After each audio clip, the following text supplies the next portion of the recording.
चलो देखिए, अभी तक जो हम लोग पढ़ रहे थे जीएवी निकालना और एनुअल वैल्यू निकालना, सिंपल तरीका बताया गया था एकदम कि सबसे पहले देखा था क्या, म्युनिसिपल वैल्यू और फेयर वैल्यू, जो दोनों में ज़्यादा रहेगा वही क्या हो जाएगा आपका एक्सपेक्टेड रेंट हो जाएगा।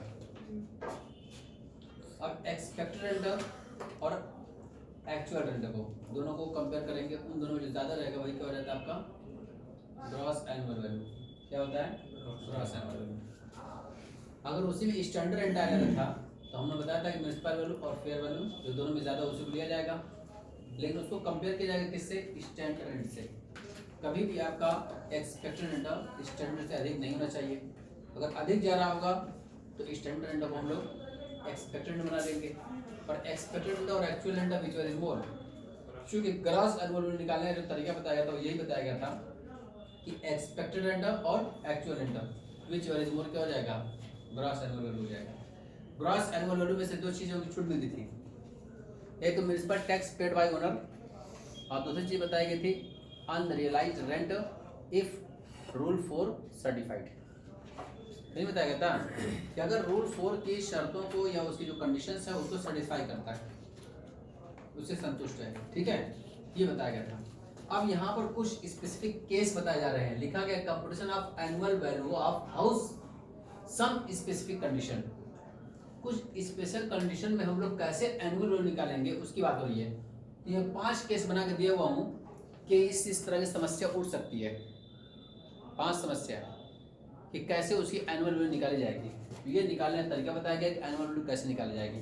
अब 5 केस क्या है, तो सबसे पहले लिखा गया यहाँ पर let out house which neither remains vacant during any part of the previous year nor is there any unrealised rent. तो करेगी जो किराए पर उठा हुआ मकान है, लेट आउट हाउस बोले तो जो किराए पर उठा हुआ मकान है वो मकान ना तो प्रीवियस ईयर में खाली रहा और न ही उसमें कोई अनरियलाइज्ड रेंट भी है, ठीक है ना, कि which neither remains vacant during any part of the previous year और not is there any unrealised rent. Previous year में ना तो एक दिन भी खाली रहा वो और न ही वो अनरियलाइज्ड रेंट है, उस पर कोई भी ऐसा नहीं है कि जो अप्राप्त किराया हो। इन दोनों केस में जैसे नॉर्मल तरह से हम निकालते हैं वैसे निकाला जाएगा कि पूरे 12 महीने तक उठा रहा, पिछले महीने में कोई खाली नहीं रहा, मतलब पूरे 12 महीने तक उठा रहा और कोई भी अनरियलाइज्ड रेंट नहीं है, तो कैसे निकाला जाएगा? तो इसका मतलब सिंपल तरीका वही है जो हम लोग एक्सपेक्टेड रेंट और actual rent which one is more करके उसके बाद उसमें से हम लोग म्युनिसिपल टैक्स घटा देंगे। अनरियलाइज्ड रेंट है ही नहीं उसमें, इससे तो कोई चक्कर नहीं है। क्लियर सबको है? तो ये हम लोग पास हो जाएगा। सबसे पहले जैसे लगाते हो वैसे जो रूल नहीं बताया गया वही रहेगा, ठीक है ना। दूसरा आते हैं, यहाँ पर लिखा कि let out house which remains vacant for any part of the previous year. जो किराया पर उठा हुआ मकान है वो मकान पिछले महीने में यानी प्रीवियस ईयर में, गत वर्ष में कुछ माह खाली रहा, कुछ दिन खाली रहा, कुछ हिस्सा खाली रहा, तो उसके लिए क्या किया जाएगा? वही लिखा गया यहाँ पर let out house which remains vacant for any part of the previous year. Previous year में कुछ दिन कुछ महीने खाली रहा तो उस केस में क्या हो जाएगी आपकी? ध्यान से देखना जो मैं लिखने जा रहा हूँ इस टाइम। क्या इसकी कंडीशन बता रहा हूँ, कंडीशन याद रखना। GAV is actual rate. GAV क्या होगा? जीएवी एक्चुअल रेंट है। जीएवी क्या रहेगा? Actual rent. इस केस में देखो ध्यान से, विच remains vacant for any part of the previous year. Previous year में, गत वर्ष में कुछ माह आपका मकान खाली रहा। अब उसकी कंडीशन सुनो, खाली रहा तो क्या मतलब? खाली का है यहाँ पर लाभ के हिसाब से, खाली रहा तो खाली रहा। इसका मतलब अगर कोई मकान आपका है उसमें ताला लग गया, 8 महीना 9 महीना कोई रहा उसमें, ठीक है, उसका 3 महीना तो खाली रहने का मतलब क्या? 3 महीने तक आपने उसको अपने पर्सनल यूज के लिए इस्तेमाल नहीं किया। ध्यान सुना मेरी बात को, यही ला समझ लिया तुम लोगों को। अपने पर्सनल यूज के लिए भी उसको इस्तेमाल नहीं किए। अगर पर्सनल यूज के लिए इस्तेमाल कर दोगे तो खाली हुआ नहीं माना जाएगा। इसका मतलब 1 साल में अगर आपका मान चलते हैं कि 9 महीना उठा रहा, 3 महीना आप जा करके अपना उसमें कुछ काम निपटा रहे, कारोबार के पर्पज से या अपने पर्सनल पर्पज से, उसी में जा करके अपना बैठका बनाए हो, कलम बनाए हो, जो भी बनाए होगे, अपने पर्सनल पर्पज से उसको इस्तेमाल करना चालू कर दिए। अपने निजी प्रयोग के लिए उसको इस्तेमाल करना चालू कर दिए तो उसको खाली हुआ नहीं माना जाएगा। अगर खाली हुआ रहेगा तो इसका मतलब समझ जाना कि अपने पर्सनल इसको इस्तेमाल नहीं किया गया। ताला चढ़ गया तो ताला चढ़ गया, नहीं किराया उठा, बंद था तो बंद था, तभी जाकर के ये भी क्या होगी आपकी एक्चुअल एंड होगी। और अगर आप उसको इस्तेमाल करने लगते हो तो फिर जैसे निकालने का ऊपर तरीका बताया गया है कि एक्सपेक्टेड एंड और actual and which one is more, वो कॉन्सेप्ट चलेगा। क्लियर सबको है कि अगर किसी भी ईयर में प्रीवियस ईयर में पिछले माह खाली रहा तो खाली रहने का मतलब क्या है कि आपका एक्चुअल एंड क्या हो जाएगी, जी हो जाएगी। लेकिन खाली रहने का मतलब समझना चाहिए, खाली रहने का मतलब है खाली रहा, उसमें अपने पर्सनल इसका इस्तेमाल ना हुआ हो, ठीक है ना, तभी माना जाएगा कि वो खाली रहा है। और अगर खाली नहीं रहा है तो फिर उस केस में क्या माना जाएगा, जैसे जीएवी निकालने का तरीका फर्स्ट केस में बताया गया वैसे ही रहेगा। Next, let out house which remains vacant for whole year of the previous year. करें जो मकान किराए पर उठा हुआ है वो पिछले साल यानी गत वर्ष में पूरे साल जो है खाली पड़ा रहा, पूरे साल उठा ही नहीं उस बार, पूरे 12 महीने तक क्या था वो खाली पड़ा था। तो इस केस में जीएवी क्या हो जाएगी आपकी, इस केस में आपकी जीएवी इज 0 नील। मतलब अगर किसी वर्ष मकान आपका उठा ही नहीं पूरे 12 महीने तक तो आपकी जीएवी क्या हो जाएगी, 0 हो जाएगी, मामला खत्म हो गया। कोई आपकी टैक्सेबल लायबिलिटी इतनी आएगी ही नहीं। जब ग्रॉस एनुअल वैल्यू 0 आ जाएगी तो उसके आगे की क्या होगा, लॉस में आएगा, ठीक है ना।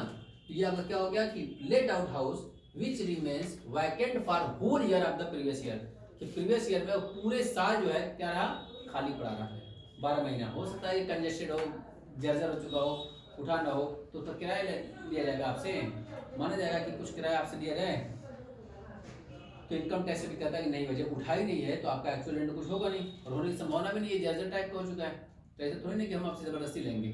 अगर आप उसे किराया उठाओगे तब आपको माना जाएगा, नहीं उठाते हो तो नहीं माना जाएगा। उठाते हो पूरे साल भर तक रहेगा तो पूरे साल भर के हिसाब से जो रूल नियम बताया गया वो। अगर कुछ माह खाली रहा तो आपका एक्चुअल एंड होगा वो।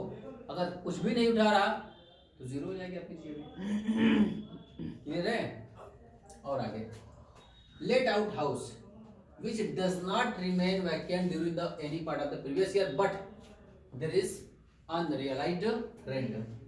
करें कि माना गया कि गत वर्ष में मतलब कि पूरे साल आपका मकान किराए पर उठा रहा, पूरे साल किराए पर उठा रहा, but there is unrealised rent. यहाँ पर वही लिखा था कि पूरे साल उठा रहा, लेकिन यहाँ क्या लिखा है, there is any unrealised rent. ना तो मतलब कि वो पूरे साल खाली रहा और नहीं वो अनरियलाइज्ड, इसमें क्या पूरे साल खाली नहीं रहा लेकिन अनरियलाइज्ड रेंट है, अप्राप्त किराया है। और जैसे ही अप्राप्त किराया की बात आ जाएगी तो दिमाग में होना चाहिए रूल 4 की कंडीशन को फुलफिल हो रही है कि नहीं हो रही है।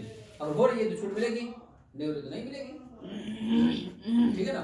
तो इसका मतलब क्या हो जाएगा इस केस में, तो इसमें जैसे जीएवी निकालते हम लोग है, जीएवी वैसे निकालेंगे, लेकिन एनुअल वैल्यू निकालना है क्योंकि मैं वहां पर लिखा हूं कंडीशन ऑफ एनुअल वैल्यू। तो अगर मकान खाली नहीं रहा पूरे 12 महीने तक उठा था तो 12 महीने के साथ तो जैसे जीएवी निकालने का तरीका बताया गया था वैसे निकालोगे, एक्सपेक्टेड और actual rent which one is more. लेकिन अगर अनरियलाइज्ड रेंट है तो आपको पता है कि उसमें छूट मिल जाएगी आपको, म्युनिसिपल टैक्स जैसे घटाते हो वैसे ही आपकी अनरियलाइज्ड रेंट की भी छूट मिलेगी। कब, जब आपके रूल 4 सेटिस्फाई करता हो, रूल 4 सेटिस्फाई करता हो। क्लियर है। चलो तो ये भी मामला खत्म हो गया कि अगर मकान पूरे साल पर उठा रहा है जीएवी जैसे निकालते हो वैसे निकालना है। अगर अनरियलाइज्ड रेंट भी है तो आपको म्युनिसिपल टैक्स की जैसे छूट मिलती है वैसी अनरियलाइज्ड रेंट की भी छूट आपको मिल जाएगी, ठीक है ना। फिर बताया गया let out house which remains vacant any part of the previous year and there is unrealised. मतलब मकान पूरे साल नहीं उठा रहा, कुछ दिन उठा रहा और उस दिन कुछ दिन उठा भी रहा उसमें भी अनरियलाइज्ड रेंट भी है। मतलब अगर 9 महीने तो उठा रहा, 3 महीने नहीं उठा रहा तो 9 महीने तो उठा रहा कि नहीं उठा रहा। तो उस केस में तुमने बता ही दिया हूं, केस नंबर 2 कि अगर मकान किसी वजह से खाली हो गया और आपने उसको अपने पर्पस इस्तेमाल नहीं किया हुआ है तो एक्चुअल रेंट क्या हो जाएगी आपकी, जीएवी हो जाएगी। तो एक्चुअल रेंट लेना वहां पे इस केस में कि अगर किसी वर्ष मकान खाली रह गया और मकान खाली के दिमाग में होना चाहिए कि खाली तो खाली, उसको इस्तेमाल नहीं करना अपने पर्पस से, ताला लग गया तो लग गया, या तो किराएदार लेगा या तो ताला बंद रहेगा, ठीक है ना। अपने पर्पस से जहां इस्तेमाल किए के लिए थोड़ा सा गाय बांध ले, भैंस बांध ले, बकरी बकरा बांध ले, मुर्गी मुर्गा पाल लें तो हो गया पर्सनल यूज। तो उस केस में हम लोग क्या करेंगे, पूरे 12 महीने के हिसाब से जिससे निकालते हो वैसे निकालोगे। लेकिन अगर मकान खाली रहा 9 महीने के हिसाब से तो एक्चुअल रेंट ही क्या हो जाएगा आपका जीरो, लिख दिया हम साफ साफ। तो इसमें कुछ दिमाग लगाना ही नहीं है उसमें कि एक्सपेक्टेड और actual rent which is more और प्रिंसिपल वैल्यू फेयर वैल्यू और स्टैंडर्ड रेंट का क्या तरीके, कुछ नहीं, बस समझना है मकान खाली रहा तो एक्चुअल रेंट को पकड़ो तो क्या हो जाएगा आपका जीएबी हो जाएगा। और उसमें अनरियलाइज्ड रेंट भी उसमें है, साथ में लिखा है मकान को दिन खाली भी रहा है और अनरियलाइज्ड रेंट भी है। मकान खाली रहने पर आपका एक्चुअल रेंट क्या हो जाता है जीएबी होता है। तो अनरियलाइज्ड रेंट की बताया गया रूल 4 को सेटिस्फाई करेगा तो छूट मिलेगी। तो इसमें तो डबल हो गया आपका, इसमें एक्चुअल रेंट आपका कम है उसी को ले लेना, मत लेना कि जो बीच में मोर। हो सकता है कि आपका एक्सपेक्टेड रेंट ज्यादा हो, आपका एक्चुअल रेंट कम हो, लेकिन हमने बता दिया कि एक्चुअल रेंट ही माना जाएगा। कम होगा तब भी नहीं मतलब कि देखना है कि नहीं, हम लोगों को तो रूल बताया गया था कि जीवी निकालने के लिए एक्सपेक्टेड रेंट और actual rent which is more. तो यहाँ पर एक्सपेक्टेड और एक्चुअल का कोई सिस्टम नहीं है। अगर आपका एक्चुअल रेंट एक्सपेक्टेड रेंट से ज्यादा होगा, अगर आपका एक्चुअल रेंट एक्सपेक्टेड रेंट से ज्यादा रहेगा तब भी आपका जीएबी वही होगा। अगर आपका एक्चुअल रेंट एक्सपेक्टेड रेंट से कम होगा तब भी आपका जीएबी क्या रहेगा एक्चुअल रेंट ही रहेगा। मतलब मकान खाली रहने की दशा में, मकान खाली रहने की कंडीशन में हर हाल में आप ये मान के चलना कि एक्चुअल रेंट ही क्या होगा जीएबी होगा, चाहे वो एक्सपेक्टेड रेंट से ज्यादा रहे चाहे वो एक्सपेक्टेड रेंट से कम रहे। और तब चक्कर निकालना ही नहीं है, चक्कर ही नहीं पड़ना है कि एक्सपेक्टेड रेंट क्या है। जब मकान खाली होगा तब पहुंच जाना कि इसमें एक्चुअल रेंट क्या हो जाएगा आपका जीएबी हो जाएगा। तो बता दिया कि यहाँ पर वही चीज यहाँ पर भी बताई गई, अगर मकान खाली रहा तो एक्चुअल रेंट जीएबी होगा। और अगर अनरियलाइज्ड रेंट भी अगर आ गया है तो आपको तो छूट मिलती है, बताया गया सेक्शन 23 के हिसाब से छूट मिलेगी। ठीक है सबको हैं? कि 5 केस बनाए गए हैं, इस पांचों केसेस का हमारे पास इलस्ट्रेशन है। फटाफट खड़ा कर इसको देखते चलो तरफ से। सबसे पहले निकालो इलस्ट्रेशन नंबर 4। निकला? कुछ है नहीं, 2-2 मिनट के 1 मिनट में खत्म हो जाएगा। देखो लिखा गया compute the annual value of the houses in the following cases. 2 मकान दिए हुए हैं, म्युनिसिपल वैल्यू लिखा हुआ है, फेयर रेंट लिखा हुआ है, स्टैंडर्ड रेंट लिखा हुआ है, एक्चुअल रेंट रिसीव्ड लिखा हुआ है, municipal tax 10% of the municipal value लिखा हुआ है। तो हमको निकालना क्या है एनुअल वैल्यू। एनुअल वैल्यू, तो एनुअल वैल्यू के लिए क्या करना रहेगा आपको जो सेक्शन 23 की छूट है वो सब बढ़ानी पड़ेगी आपको। चलो सबसे पहले देखो municipal value 1 lakh, fair rent 1,20,000 रुपया, तो ये क्या हो जाएगा एक्सपेक्टेड रेंट आपका 21। स्टैंडर्ड कितना है 90,000 रुपया, तो 90,000 से ज्यादा नहीं होना चाहिए आपका। 90,000 क्या हो जाएगा आपका एक्सपेक्टेड रेंट हो जाएगा। और एक्चुअल रेंट कितना है 1,32 है, 1,32 तो लेना ही पड़ेगा जीएबी। तो जीएबी केस में कितनी हो जाएगी आपकी 1,32,000 रुपया, ठीक है ना। ये जीएबी आ गई। 2 छूट मिलती है इसमें से, एक म्युनिसिपल टैक्स की और एक अनरियलाइज्ड रेंट की। तो म्युनिसिपल टैक्स है इसमें, लेकिन अनरियलाइज्ड रेंट है क्या इसमें नहीं है। उसी के मैं चल भी रहा हूँ कि which neither remain vacant during any part of the previous year nor is there any unrealised rent. न तो मकान खाली रहा है पूरे साल भर में 10 वर्ष के, और नहीं तो उस पर कोई अनरियलाइज्ड रेंट है। तो मकान खाली नहीं रहा तो आपने निकालने तरीका तो जैसे सीखे वही रहेगा आपका। और इस पे म्युनिसिपल टैक्स पेड किया गया है, लिखा है 10% of the municipal value. Municipal value का 10% तो म्युनिसिपल वैल्यू 1 लाख की है, 10% कितना हो जाएगा आपका 10,000 रुपया। आपकी एनुअल वैल्यू कितनी आ गई 1,23,22। बस हो गया ये, क्लियर है? Yes sir. चलो आगे चलो। अब आते हैं इसमें इलस्ट्रेशन नंबर 5 निकालें। इसमें लिखा गया compute the annual value of the house in the following case. इसमें भी आपको एनुअल वैल्यू ही निकालनी है, लेकिन क्वेश्चन तो पढ़ो, देखो क्या इसमें दिया हुआ है। क्वेश्चन में लिखा है कि एक्सपेक्टेड रेंट 1 लाख रुपया निकाल के दिया हुआ है, हमको निकालने की जरूरत ही नहीं है। ठीक है ना, मतलब municipal value fair value which one is more but not exceed standard rent, ये सब निकाल कर दे दिया। ठीक है, तो ये आपका दिया हुआ है लेट आउट हाउस में हमारे पास एक्सपेक्टेड दिया हुआ है 1 लाख रुपया। हाउस लेट आउट लिखा हुआ है 10,000 rupees per month. House tax paid by owner पर लिखा हुआ है 9,000, 10% ऑफ द म्युनिसिपल वैल्यू। फिर आगे लिखा है यहाँ पर हाउस रिमेन वैकेंट फॉर, अब 2 केस बना दिया हुआ है ए और बी करके। करे मकान खाली रहा, एक केस में करा है कि 1 महीने खाली रहा और एक केस में करा है कि 3 महीने खाली रहा। तो दोनों केस बना के दिखाओ, ए वाले से और बी से। तो ए वाला लगाते हैं यहीं पर, ए वाला पहले उसकी जीएबी निकालो। तो एक्सपेक्टेड रेंट कितना है आपका 1 लाख। 10,000 रुपये पर मंथ के हिसाब से अगर 1 महीना खाली रहा तो कितने महीने तक उठा रहा 11 महीना। तो तो 10,000 महीने के हिसाब से कितना पड़ा आपका? 11,000 अरे तो क्या बुझा के 1,00,000 हैं? 10,000 रुपये पर मंथ है भाई। 11 महीने कितना हो जाएगा? 1,10,000 फिर 11,000 1,10,000 रुपया। आपका एक्सपेक्टेड रेंट 1,00,000 रुपया है। तो इसमें चक्कर लगाना है क्या? मकान खाली रहा, एक्चुअल रेंट ही ढूंढो, मत देखो कि एक्सपेक्टेड है क्या। एक्चुअल रेंट हमने बताया कम होगा तब भी उसी लिया जाएगा, ज्यादा तब भी उसी लिया जाएगा। तो फिर क्या चक्कर लगाना उसका कि हाँ ये बढ़ती है कम है, क्या करना है क्या नहीं करना। मकान खाली रहा और जो 1 महीना मकान खाली रहा, आपने उसको पर्सनल पर्पस के लिए इस्तेमाल किया नहीं किया, क्वेश्चन बताएगा। लेकिन कुछ नहीं किया तो अज्यूम किया जाएगा कि वो खाली रहा तो खाली रहा। बस 11 महीने उठा रहा, 1,10,000 रुपया जीएबी आपको मानी जाएगी। कितना? 1,10,000 रुपया जो है इसकी जीएबी मानी जाएगी। अब म्युनिसिपल टैक्स, अब इसमें भी देखा जाएगा म्युनिसिपल टैक्स कितना 10% हिसाब से। तो 10% के हिसाब से पता नहीं कितना है, लेकिन 9,000 रुपया दिया हुआ पेड है। तो municipal tax paid by owner होना चाहिए। पेड बाय ओनर कितना है? 9,000 रुपीज। ये 10,000 है। ये म्युनिसिपल वैल्यू का कितना? 10,000 है। ये है 9,000 रुपया। तो म्युनिसिपल वैल्यू कितनी रही होगी? 10,000 10% है सर। 90,000 रुपया रही होगी म्युनिसिपल वैल्यू। हमको तो चक्कर नहीं बदला होती, पूछ रहा हूँ जानकारी के लिए, जानते भी हो नहीं जानते। जब कह रहा है क्वेश्चन में म्युनिसिपल टैक्स 9,000 रुपया, म्युनिसिपल वैल्यू का कितना 10% है, तो हमको पता करना पड़ जाएगा म्युनिसिपल वैल्यू कितने रुपए थी। तो 9,000 रुपया 10% है उसका, इसका 10 डिवाइड कर दोगे इंटू 100 कर दोगे, पता चल जाएगा कि 1,00,000 रुपया। वजह इसमें दे देगा आगे, ठीक है ना? Yes sir. चलो ये कितना हो जाएगा आपका घटाने पर? 1,4। चलो मामला खत्म हो गया। ऐसे बी वाले केस में आ जाओ। अब बी वाले में मैं आता हूँ तो 3 महीना खाली रहा, तो कितने महीने तक उठा रहा? 9 महीना। 10,000 रुपये पर मंथ हिसाब कितने का हो जाएगा? 90,000 रुपया। और एक्सपेक्टेड कितना है? 1,00,000। जीएबी कितनी होगी? 90,000 रुपया। बात समझ रही है? कुछ हवा लग रही है? Yes sir. चालू कर दे पंखा। हैं? 90,000 रुपया बी वाले केस में। बात सबको समझ में आ रही है ना? कि कहाँ से मैं लेके आया हूँ 90,000 रुपया? म्युनिसिपल टैक्स तो लिखूंगा मैं यहाँ पर वही 9,000 रुपया। कितनी आ जाएगी उस केस में आपकी? बस ये है मामला। मतलब उसमें हमको एक्सपेक्टेड से मतलब ही नहीं। अगर मकान खाली रहा, चाहे 1 महीना खाली रहा, 3 महीना खाली रहा, 6 महीना खाली रहा, 5 महीना खाली रहा, कोई मतलब नहीं है।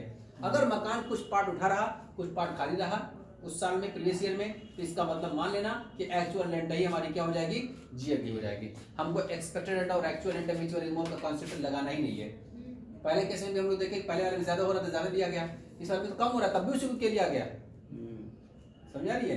क्यों? क्योंकि रूल बता दिया गया है लॉ के हिसाब से कि अगर मकान खाली रहेगा किसी वर्ष तो आपका एक्चुअल रेंट ही क्या हो जाएगा? जी हो जाएगा। ठीक है? Yes sir.